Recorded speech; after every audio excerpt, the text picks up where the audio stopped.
గారు నారాయణ యాదవ్ గారు వారికి అధ్యక్షుడు రఘువీర్ యాదవ్ గారు, సెక్రటరీ హనుమాన్ గారు, గౌరవాధ్యక్షుడు మన అడ్వకేట్ నారాయణ గారు, అలాగే బక్కి హరిచంద్ర గారు, ఎంతో నిర్మల్ నుంచి ఇక్కడ విచ్చేసిన బక్కి హరిచంద్ర గారు దంపతులు, పోతన గారు పాస నుండి వచ్చిన వారు, నాగభూషణ్ గారు, నాగభూషణ్ యాదవ్ అసిస్టెంట్ మేనేజర్ గారు, హనుమాన్ గారు, ఈ రకంగా మనందరికీ మరి ఎదురుగా కూర్చున్న ఆత్మీయ యాదవులందరికీ మీ విజయ్ యాదవ్ నమస్కారం చేస్తూ చాలా సంతోషం. గారు చెప్పారు, మన నారాయణ గారు ఇంతమూరు గారు చెప్పారు, రాములు గారు ఇక్కడికి వచ్చిన తర్వాత నాకు మొదటి ఏం గుర్తు అంటే యాదవ్ సంఘం ప్రారంభంలో నారాయణ గారు, మా రఘువీర్ గారు మాకు మొదటగా పరిచయం 77, 78 మా ప్రాంతాల్లో ఆ కార్యక్రమం జరుగుతుండేటివి. ఆ తర్వాత కొంత జరిగిన తర్వాత మళ్ళీ నలంద కాలేజ్ భ్రష్టాచార కాలేజీలో యాదవ్ సంఘం ఒక బాడీ ఏర్పాటు చేసి అక్కడ నెలకొకసారి సమావేశం ఏర్పాటు చేసే సంగతి చాలామందికి తెలుసు కూడా. ఆ సందర్భంలో రాములు గారు యాక్టివ్ అయిపోయి, నాగభూషణ్ గారు, బక్కి సుధాకర్ గారు, ఇట్లా ఒక 3-4 మాత్రమే యాక్టివ్ అయిపోయి సైకిల్ మీద ఇంటింటికి వెళ్ళేసి కలిసి నెలకోసారి మీటింగ్ రమ్మని చెప్పేది. దానిలో రాములు గారు ప్రముఖ పాత్ర వహించారు. అప్పుడు చాలా యాక్టివ్.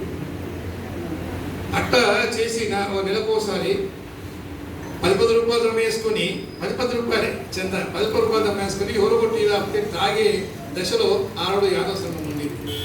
అటువంటి సందర్భంలో ఒక పునాదిరాలు లాంటి పునాదిరాలలో ఒక పునాదిరాయన ఈయన గురుబుద్ధు నారాయణ గారు, మీకు తెలుసు, 80 ఏళ్ళ వయసులో కూడా ఈరోజు మన కులములు తగ్గిస్తున్నారు. వారు మార్కిస్టు, వారు కమ్యూనిస్టు, ప్రపంచమే అంతా కూడా తన కుటుంబమని భావించే గొప్ప వ్యక్తి నారాయణ గారు. అలాగే మన రాములు గారు కూడా తన కుటుంబం ఊరే కాకుండా తన యాదవ సమాజాన్ని ముందుకు తీసుకోవాలని ఎంతో శ్రమ చేసిన వ్యక్తి వారు.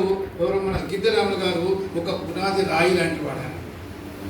అంతగా పనిచేశారు ఆ రోజు. నాకు గుర్తుంది, అంతగా దానికి ప్రత్యక్ష సాక్షి చేసిన తర్వాత మళ్ళీ ట్రాన్స్ఫర్స్ కావడము, విలేజ్కి వెళ్ళిపోవడము, కొద్ది సంఘం నుంచి దూరం కావడం, మళ్ళీ రావడము, అంత సర్వీసీలకమైనా కానీ వారు మొత్తానికి ఆ జీవితంలో మన విద్యారంగ జీవితంలో ఒక టీచర్గా ఒక ముద్ర వేశారు.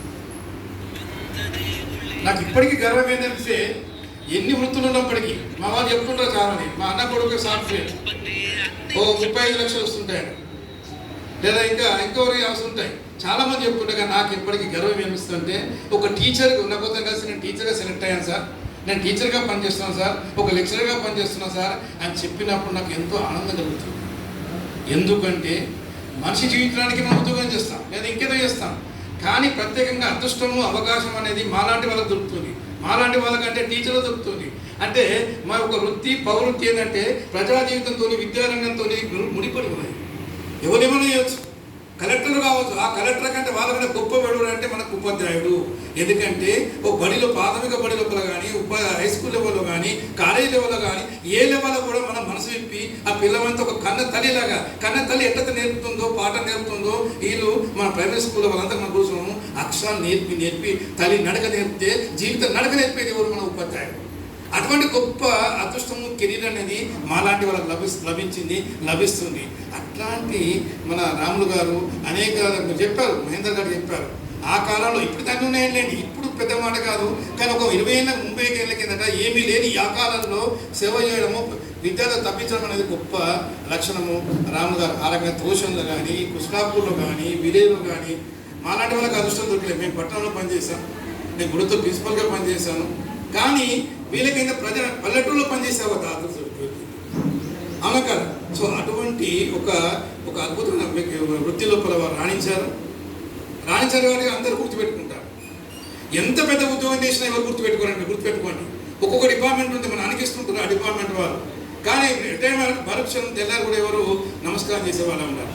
కానీ ఒక టీచర్, ఒక మామూలు టీచర్ చెప్పుతూ నడిచి సైకిల్ పైన నడిచే టీచరు, ఏమీ లేని టీచరు, గుడిసెలో ఉండే టీచరు, మామూలుగా బతికే టీచరు, ఆ టీచర్ కనబడగానే ఎక్కడో ఉన్న వ్యక్తులు వచ్చి కలిసి రాము సార్ బాగున్నావా, మహేందర్ బాగున్నావా, నారాయణ సార్ బాగున్నావా అని దగ్గరికి వెళ్ళి దండం పెట్టిపోయే ఒక గొప్ప అవకాశము మా ఉపాధ్యాయ వృత్తి లభిస్తుంది.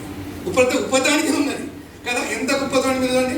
పేపర్లు చూస్తుంటే అంతమంది హనుమాన్ గారిని బండి పైన ఊరిగింపు చేశారు. ఆ ఊళ్ళో హనుమాన్ గారిని రిటైర్ సందర్భంగా ఊరంతా కలిసి ఆయన బండి పైన ఊరిగింపు తీశారు. ఎందుకు? ఆయన చేసే సేవ కానీ అవునా కదా? చూడండి ఎంత అది మా గర్వకారణం. ఆ రాము సార్ ప్రోగ్రాంలో పాల్గొనడం నాకు అదే గర్వకారణం. ఎవరు ఎంత గొప్పన కావచ్చు, కానీ రాములు లాంటి ఉపాధ్యాయ వృత్తి అంటే మాది గొప్పదని చెప్తాను అంతే. ఎస్, మా ఉపాధ్యాయుడు. అయితే ఈరోజు మీరు పేపర్లో చూడొచ్చు, ఇలా ఒక ఉపాధ్యాయుడు వ్యాయామ ఉపాధ్యాయుడు 30 రిటైర్ అయితే బండి పైన లాగేసేది తాళ్ళు పెట్టి లాగేస్తారు. అక్కడి 3 కిలోమీటర్ ఈనాడు పేపర్ వచ్చింది. ఎవరు లాగారు కూడా మీకు దానికి? ఇందులో ఒక 2 IPS ఆఫీసర్లు, 2 CAలు, 2 DSPగా పనిచేస్తున్న వ్యక్తులు వచ్చి వాళ్ళని ఆ బండితో లాగేసి ఫంక్షన్ తీసుకుపోయి సన్మానం చేశారు. ఆయన వ్యాయామ ఉపాధ్యాయుడు గుర్తు కదా, పీపీడీ వ్యాయామ ఉపాధ్యాయుడు. ఎందుకంటే వాళ్ళందరూ చెప్పారు, సార్ ఇతను మాకు వ్యాయామం చెప్పి ఎక్సర్సైజ్ చెప్పి మేము ఈరోజు పోలీసు కావడానికి కారణమేనా, ఆయన DSP గారికి కారణమేనా అని చెప్పి మా ఎంత కృతజ్ఞత ఉంటుంది. సో ఆ రకంగా ఇంతటి పవిత్రమైన వృత్తి లోపల మన నారాయణ గారు ఒక అద్భుతంగా జీవించారు. నేను చెప్తుంటాను ఉపన్యాసాలు, చాలామంది బతుకుంటారు డబ్బు కోసం, దానికోసం బతుకుంటారు. కానీ డబ్బు లేకుండా ఏం లేకుండా మనుషుల కోసం, మంది కోసం, ప్రేమ కోసం, సమాజం కోసం తప్పించేవాడే వాడే జీవించేవాడు, వాడే జీవనం అంటారు. సో మనం గుర్తుపెట్టుకోవాల్సిన యాదలు గుర్తుపెట్టి మనం జీవించాలా కదా. మామూలు పల్లెటూరులో ఉన్న వాళ్ళు జీవిస్తారు, బతకకూడదు. బతకడం అంటే డబ్బుతో బతకడం కాదండి, సమాజం కోసం బతక. అట్లాంటి బతకడం కాకుండా జీవించిన గొప్ప వ్యక్తి ఇద్దరు అంటారు. ఎంత ప్రేమ వారి బంధువులు పరిచయం చేస్తుంటారు. మాద అక్కడ ముదులు అక్కడ ఇక్కడ ఎంతో మంది చేస్తుంటే ఎంతో మంది తీసుకొని పరిచయం చేస్తుంటారు. ఆ రకంగా సమాజం కోసం అనుక్షణం ఆలోచన. ఎప్పుడైతే సమాజం కోసం పనిచేస్తుందో భగవంతుడు సహకరిస్తాడు. వాళ్ళ ఇద్దరు కూతురు చక్కగా ఎదురుగా కూర్చొని ఇద్దరు, కానీ ఇద్దరు బీటెక్ కదా. యాదవుల అమ్మాయిలు 2 బీటెక్ పనిచేస్తారు, రేపు ఎంటెక్ చేస్తారు, లేకపోతే ఇంకా ప్రొఫెసర్ అవుతారు, లేదా ఇంకా అమెరికా వెళ్ళిపోతారు, ఏమవుతారు. ఎందుకంటే ఆ రకంగా వారు సమాజానికి చేశారు కాబట్టి కదా. మనం మన సమాజం గురించి ఆలోచిస్తే సమాజం మన గురించి ఆలోచిస్తుంది, మనం దేవుని గురించి ఆలోచిస్తే దేవుడు మన గురించి ఆలోచిస్తాడు. మన కోసం ఆలోచిస్తే ఎవరు ఆలోచిస్తారు, ఎవరు పక్కడు అందరం కూడా పట్టించుకోరు. సో అటువంటి ఈరోజు ఈ 10వ సందర్భంగా రావడము, మాట్లాడమని చెప్పడం అనేది నాకు ఉంది. నాకు ఇంతకుముందు నారాయణ గారు చక్కగా చెప్పారు, నాకు చాలా బాగా అనిపిస్తాను. చక్కగా మహేంద్ర గారు కానీ మాట్లాడుతుంటే మనము ఉపన్యాసం ఇచ్చినప్పుడు చాలామంది ఏంటంటే మనం ఎందుకు మాట్లాడాలి, ఏం మాట్లాడదు. చాలా మంది గొప్పది ఏంటంటే మీటింగ్ పెట్టారు, ఏ మీటింగ్ అని ఈ మీటింగ్ పెట్టారు, ఆ మీటింగ్లో మాట్లాడమో అయిపోతుంది, సెల్ ఫోన్ మాట్లాడమే ఉంటుంది తప్ప. కానీ ఆ వ్యక్తి ఏం చెప్తున్నాడు, ఎందుకు చెప్తున్నాడు అనే ఆలోచన మనం ఆడవాళ్ళు కానీ మగవాళ్ళు కానీ ఎవరు చేయరు. చేసి ఈరోజు ఈ యాదవులు ఈ స్థితిలో ఉండరు. మరి ఎంత బాగా చెప్పారు యాదవ్, ఎంత యాదవ్ కులం తప్పించండి. ఎన్నో కులాలు ముందుకు వెళ్ళిపోతున్నాయి, ఎన్నో కులాల మంది దాడిపోతున్నారు, మనకనుకున్న దాడిపోతున్నారు. మనం ఈయన ఉంటున్నాం. మనం అదే గొర్రెలు కూడా అరే కృష్ణ వంశం చెందిన మనం ఈరోజు కృష్ణ వంశమైన మనము రాజవంశం చెందిన మనము ఇలా గొర్రెల కోసం తప్పించి గొర్రెలుగా బతికి గుంగలు బతుకొని ఇంకా మనం నేను అడ్డిపోతానంటే ఎవరు కాపాడతారు మనని, ఎవరు కాపాడతారు? అందుకే వారు ఏమంటారంటే అట్లా కాదు, ఈ యాదుల కోసం మీరు దిగండి. పదవి విరమణ చేసిన తర్వాత కూడా ఇప్పుడు పనిచేయాలి. ఎందుకంటే గుర్తా మీకు చాలామంది తెలియదు, కొత్త తెలుసు. మాకున్న నియమ గవర్నమెంట్ ప్రభుత్వ ఉద్యోగుకున్న రూల్స్ రెగ్యులేషన్స్ ఎవరికి ఉండవు.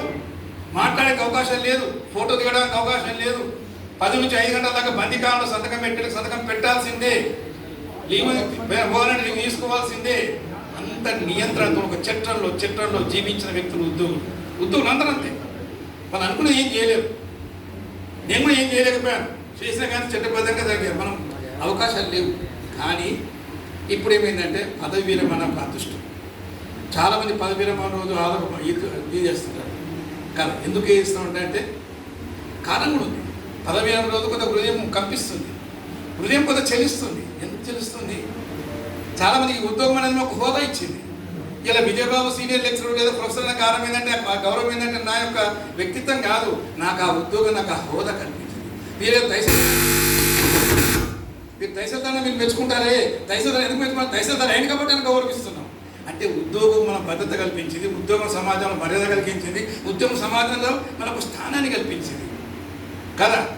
అంటే ఒక పెళ్లి లోపల పెళ్లి నాడు మనం పెళ్లి చేసుకుంటే ఒక స్త్రీ, ఒక పరాయి స్త్రీ, కుటుంబ స్త్రీ మనతో 7 అడుగులు నడిచి, ఆ పురుషులతో 7 అడుగులు నడిచి ఇల్లు గృహలక్ష్యంగా మారితే ఎట్లా ఉంటుందో అట్లాంటి గృహలక్ష్యంగా ఈ పదవి అనేది మనల్ని వరించింది. పదవి అనేది 30 ఏళ్ళ కింద ఆయన టీచర్గా వరించింది, నేను లెక్చర్గా వరించింది, ఇంకే వరించింది.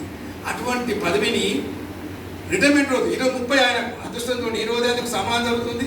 నాకు అది అవకాశం లేకుండా మా కాలేజీలో చేశారు. కానీ ఈరోజు ఆయన పదవి విరమణ ఆదివారం కాబట్టి ఈరోజు ఆదివారం సాయంత్రం 4:30 వరకు ప్రభుత్వ ఉద్యోగి రాములు గారు ప్రభుత్వ ఉద్యోగి. ఇప్పటికీ ఇక్కడ విరమణ కాలేదు, 30 years 4:30కు ఆయన అసలు చివరి సంతకం మేము పెడతాం కానీ అవకాశం లేదు. ఆయన ఈరోజు 4:30 కన్నా ప్రభుత్వ టీచర్. ఆయన 4 మరొక విషయం ఏంటంటే Giddaramulu ex teacher. Ex high school, ex professor ఇవే ఉంటుంది తప్ప. కానీ దానివల్ల అది కాబట్టి అదే అదే అది ఆ బాధ కలుగుతుంది. బాధ ఎందుకు కలుగుతుంది? ఆ బాధ కలుగుతుంది. ఎందుకంటే ఇన్నాళ్ళు ఒక భార్య వెళ్ళిపోతే, భర్త వెళ్ళిపోతే ఎట్లా గుండె రోధిస్తుందో, అవునా కదా, మన జీవితంలో ఒక బాగా ఉంటుందో అదే రకంగా అంతగా మించిన ఉద్యోగం కూడా వదిలిపెడుతుంటే మనకు మనకు కన్నీళ్ళు రాక నాకు తెలుసు, నేను అనుభవించాను. కాబట్టి ఆరొక అయిపోయింది. కానీ మరో అదృష్టం ఏంటంటే కుడతా, మరో అదృష్టం ఏంది కుడతా, స్వేచ్ఛాజీవులం అయిపోయినా. నేను అయిపోయి స్వేచ్ఛాజీవి అయిపోయి 8 ఏళ్ళు అయిపోయింది. నేను స్వేచ్ఛాజీవిగా హాయిగా ఎక్కడంటే పోవడానికి అవకాశం ఉంది, ఎక్కడన్నా పోవడానికి మాట్లాడడానికి అవకాశం ఉంది. రాములు గారు కూడా మా శ్రీమతి గారి పిల్లలు కూడా ఇంత సంతోషించాలంటే ఈ రోజు తన కుటుంబం సమయం పెడతారు. ఏదో ఊరు కోసం పిల్లల కోసం సమయం ఇస్తే ఇచ్చినట్టయితే ఈ రోజు ఏంటంటే ఆయన మొత్తం 24 గంటలు కుటుంబం కోసం ఇవ్వచ్చు. ఆ కుటుంబంలో నారాయణ గారు అడిగినట్టుగా దాంతో కాబట్టి ఎన్నో రకాల పల్లెటూరులో కూడా కోసం స్వేచ్ఛాజీవి ఎంత అంటే హాయిగా అది టీచర్లు ఉన్న వాళ్ళకి తెలుసు. అవునా? ఎందుకంటే 9 కాగానే మనం బీపీ పెరిగిపోతాం, పోవాలా మీరు ఇంకా పల్లెటూరు మాకేం కాదు. మేము పట్టణంలో పనిచేసినాం. మేము 15 నిమిషాల ముందు పోయేది సైకిల్ మీద పోయేది. ఇప్పుడు ముందు గంట ముందు పోయేటారు, టైం మీద ఉండాలి. అంత డిసిప్లిన్, అంత ఇది. అటువంటి నియంత్రణను కోల్పోయి మన నియంత్రణ ఇవాళ స్వేచ్ఛాజీవిగా మారుతున్న పంజరంలో పక్షి బయటకు వెళ్తున్నట్టుగా రాములు గారు ఎంత అదృష్టం. అందుకే ఆయనకు శుభాభినందనలు. ఎందుకంటే ఆయన స్వేచ్ఛ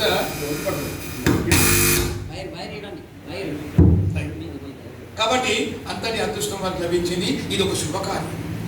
ఈ పదవీలో ఒక శుభకార్యం.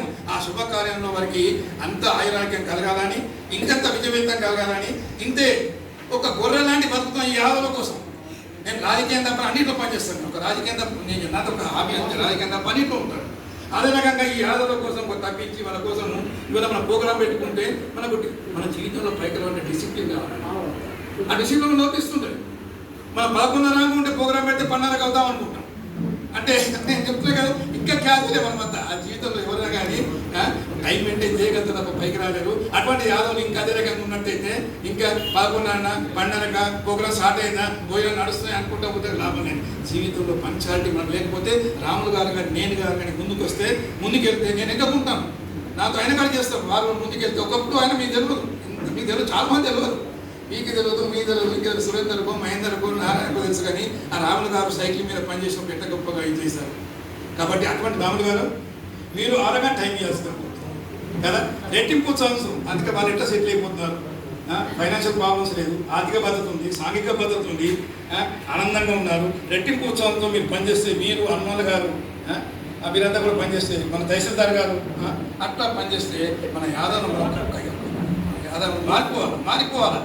సమాజం రూల్ చేయాలి. మన వాళ్ళు చైర్మన్ కావాలి, కలెక్టర్ కావాలి, ఏమో కావాలి. వాళ్ళు చెప్పారు. మన మాసే గారు చెప్పారు. ఎంత బాగా చెప్పారు. అక్కడ బ్యాక్వర్డ్ ఉన్న అయినప్పటికీ వాళ్ళ కుటుంబం తీసుకొచ్చారు కదా. అందుకే మనం కూడా మన ఊళ్ళో కరింజలు ఎట్లా పనిచేశారో అదే రకంగా ప్రతి ఊరిని మనం కరింజగా భావిస్తూ, మనం గ్రామంగా భావిస్తూ, మన పనిచేసే చోట భావిస్తూ వాళ్ళ పని చేస్తున్నాము. రిటైర్గా మరింత అవకాశం ఉంటుంది. ఆ అవకాశం మనం కోల్పోకూడదు. భగవంతుడు అవకాశాన్ని ఇస్తుంటాడండి. ఆ అవకాశాన్ని ఉపయోగించుకోవాలి. ఎందుకంటే చాలా తాత్వికత ఫిలాసఫీ ఏంటంటే ఎప్పుడు అవకాశం కోసం తెలియదు, ఎప్పుడు మనిషి ఎప్పుడు ఏమైతుందో తెలియదు కదా. అవకాశాన్ని కోల్పోవడం అంటే శారీరకంగా వాళ్ళ ఫిట్నెస్ లేకపోవచ్చు. శారీరకంగా ఫిట్నెస్ ఉండడం అనేది చాలా ఇబ్బంది. ఆ ఫిట్నెస్ ఉన్నప్పుడే పని చేయాలి, లేదా ఇంకేం కావచ్చు. అన్ని ఉన్నప్పటికీ అవకాశాన్ని అనుక్షణం ఈ సమాజం కోసం అంత ఉపయోగించుకున్నట్టయితే, చివరి వరకు చేసినట్టయితే ఇది ఒక అదృష్టం. ఎప్పుడు అదృష్టం రాదు తెలియకపోతే. కాబట్టి జీవితం అశ్వాసం ఇది టెంపరీ. అవునా కదా. అటువంటి దాంట్లో అనుక్షణం పట్టుకోవడం మనకి రాములు గారితో మేమున్నాము, అని నాగభూషణ్ గారు ఉన్నారు. అంత మోకాళ్ళు ఎప్పుడు పెట్టుకుని కూడా వారు తిరుగుతున్న పని చేస్తారు పాలన ఆయన కూడా. సో ఇట్లాంటి వాళ్ళు మీరంతా ఉన్నారు కాబట్టి సమాధానం పరిచేద్దాం. ఈ సందర్భంగా యాదవ్ సంఘం చెప్పేది అదే. మళ్ళీ మీరు గొర్రెల గురించి ఆలోచించకండి. నేను చెప్తున్నా, మీరు ఏమన్నా తిట్టండి, కొట్టండి, కానీ చెప్తున్నాను అరే వాళ్ళకి మంచి ఆలోచన కల్పిద్దాం, ముందు తీసుకెళ్ళిపోదాం, అవకాశాలు కల్పిద్దాం, ఇంకా ముందుకు వెళ్ళి తీసుకెళ్దాం, చదువు గురించి ఆలోచిద్దాం. చాలా మంది పెడుతున్నారు. హాస్టల్లో సీట్ ఇప్పించమని చెప్పారు, మనం పెట్టారు మహేందర్ గారు. మన వాళ్ళు కొంతమంది పిల్లలకు హాస్టల్లో సీట్ ఇప్పిస్తున్నాం యాదవ పిల్లకాని. ఎంత గొప్ప విషయం. ఆరోగ్యంగా తీసుకెళ్ళిపోయింది. ఆడవాళ్ళు మగవాళ్ళు ఎవరైనా కానీ, మహిళా టీచర్లు కానీ, ఇంకోరు కానీ, వృద్ధులు కానీ, లక్షణ గారు ఎక్సైజ్లో పనిచేస్తున్నారు. ఇట్లా ఎంతో మంది ఉన్నారు కదా, అక్కడ ఉన్నారు. వీళ్ళంతా కూడా సంతోష్ గారు ఉన్నారు పోలీస్ డిపార్ట్మెంట్లో. అట్లా ఎన్నో రకాలుగా మన వాళ్ళు ఉన్నారు. భీమన సార్ డిఎస్పీ గారు ఉన్నారు. ఇట్లాంటి ఎంతో మంది ఉన్నారు. ఎక్కడ బాగా చదువుకోబట్టి మనం వాళ్ళకు ఆలోచన చైతం కలిగించు, మనం వాళ్ళ గురించి ఆలోచన. మనం ఆలోచించుకుంటే ఎట్లా అండి? ఒకసారి ఆలోచన ఎట్లా అండి? సహాయం చేయకుంటే ఎట్లా అండి? మన కులం వారికి సహాయం చేయకుండా మన కులం వారిని కాబట్టి లాగుతామంటే ఎట్లా అండి? కులం వారు పైపోతుంటే మనం లాగాలి, ఎక్కెళ్ళి పోయి పెట్టాలి కదా. హనుమాన్సారి పైపోతారు, హనుమాన్సారి పోనీ ఎన్నుకున్నా ఇట్లా ఎంత చాలు అవునా కదా. కృష్ణుడు చిటికెన వేలిపోయిన గోధుమ పర్వతం ఎత్తాడు. చిటికెన వేలితో గోధుమ పర్వతం మన చిన్ని కృష్ణుని మర్చిపోయేలా మనము అదే మనం చిన్ని ఏతో మనం కూడా ఆ హనుమాన్సారి ఎన్నుకోను, ఇంకెవరు ఎన్నుకోను, ఇట్లా ఉన్నట్టు సమాజం ముందుకు వెళ్ళిపోతుంది. కనుక మేము మహిళలమ్మని మీరు అనుకోకండి, మేము ఇంకేదో రిటైర్మెంట్ అనుకోకండి. సర్వీస్ ఉన్నప్పుడు మీరు ఏమైనా చేయగలరు. సర్వీస్లో ఉన్న వాళ్ళు కూడా సమాజం కోసం చేయగలరు, బంధువుల కోసం చేయగలరు, యాదవుల కోసం చేయగలరు. మన ఇల్లు ఉంటుంది కాబట్టి అటువంటి చేయాలని ఆశిస్తూ ఈ బృందంలో చాలా ఆనందంగా ఉంది. వారు ఇలా 10,000 చేయడం, ఇంత మంచి చక్కగా కార్యక్రమం జరుగుతూ ఉన్నది. మంచి భోజనం కూడా, విందు భోజనం కూడా మాకు ఇష్టం, మనకి ఇష్టమైన భోజనం, నాకు ఇష్టమైన భోజనం వాళ్ళు ఏర్పాటు చేస్తున్నారు. ఆ భోజనం కూడా ఆస్వాదిద్దాం, మనసారా ఆచరిద్దాం కదా, ఆచరిద్దాం. ఇట్లాంటి అవకాశం ఉపయోగించుకుందాం. మరి మీ అందరికీ ఈ విజయ్ యాదవ్ యొక్క ధన్యవాదాలు.